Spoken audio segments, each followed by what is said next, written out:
Welcome to the Truth Report for March 30th, 2012, where if we see something, we say something. I'm your host, David Chase Taylor of Truther.org. I'm reporting to you live from Zurich, Switzerland, where I've applied for asylum since the release of my book, The Nuclear Bible. You can go to nuclearbible.com today and download it for free. As you know, Obama desperately needs a false flag terror attack before the November election, and we are trying to make sure that that does not happen.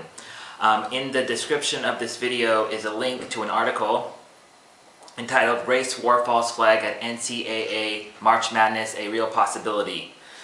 So basically I'm just going to go over this briefly. You can go look at the evidence and the links all for yourself, but basically Anonymous has threatened to shut down the internet on March 31st, which is the day of the Final Four in New Orleans. So basically 4 teams will play on March 31st, and then the championship game will be held on April 2nd. In 2006, there was a plot to attack the NCAA March Madness tournament, killing thousands with suicide bombers. Recently, in November of 2011, there was a bomb threat at Penn State University, and on March 15th, 2012, there was a bomb threat at the University of Maine, so it looks like they're setting up for something to happen at a university-type event.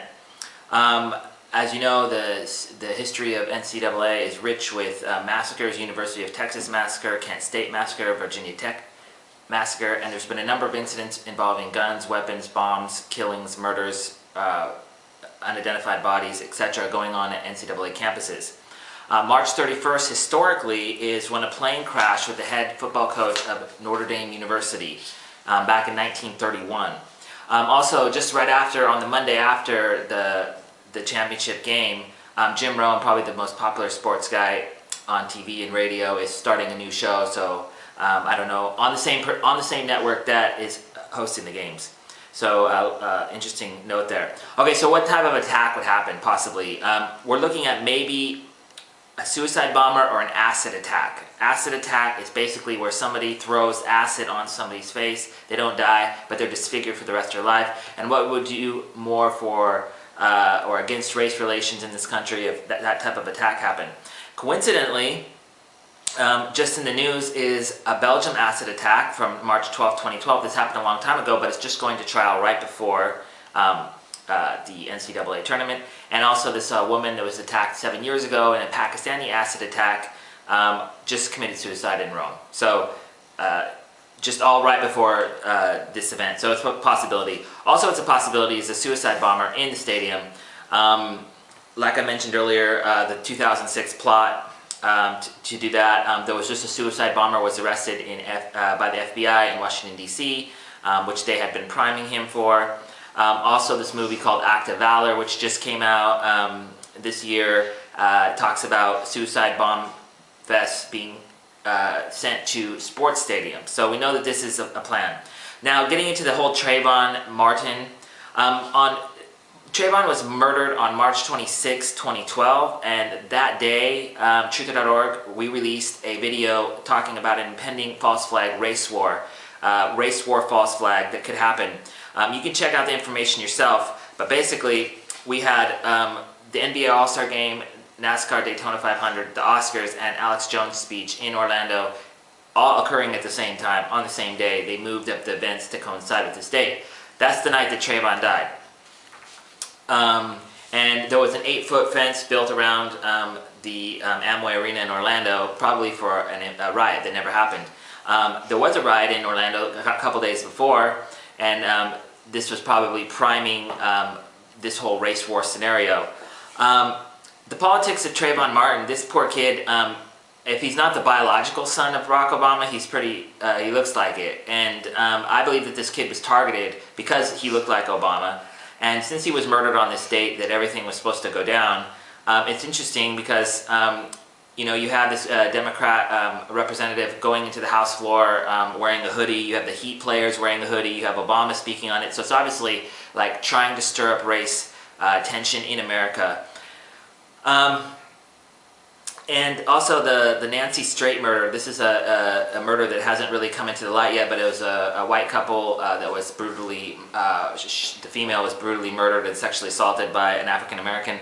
And these type of things are happening all over. I can't even incorporate all the different race things that are happening.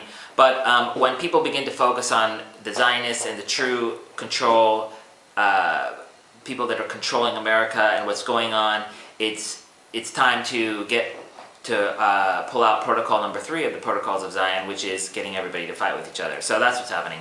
So Zionist Michael Savage, the 2 heads of the Ku Klux Klan have all predicted a race war. So when Zionists and the KKK agree on something, it's bad news.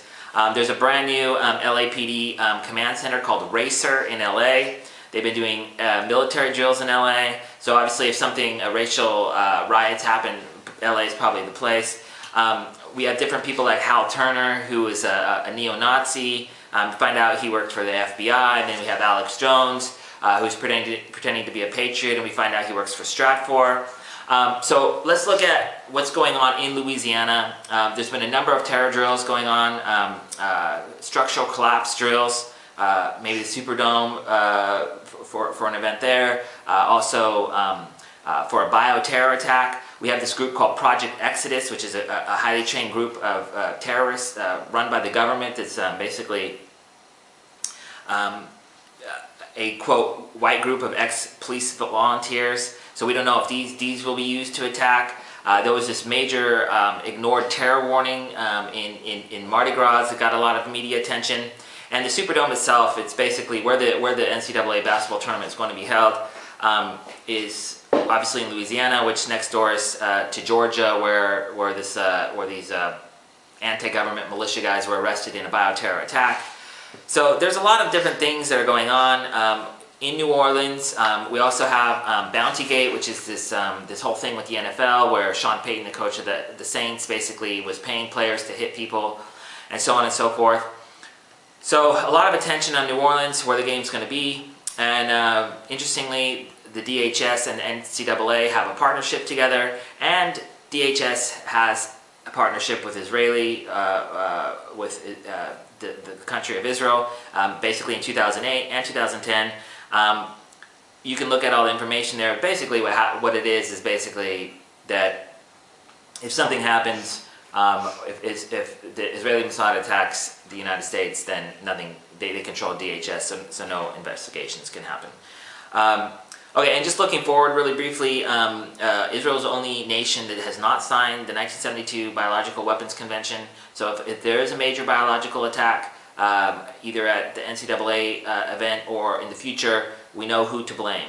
And also recently there's been about 5 different incidents in Las Vegas, Arkansas, New York, Seattle, and Texas, where there's been shootings or attacks going on at U.S. courthouses. So possibly the next false flag, domestic false flag like Oklahoma City, would occur at a U.S. courthouse.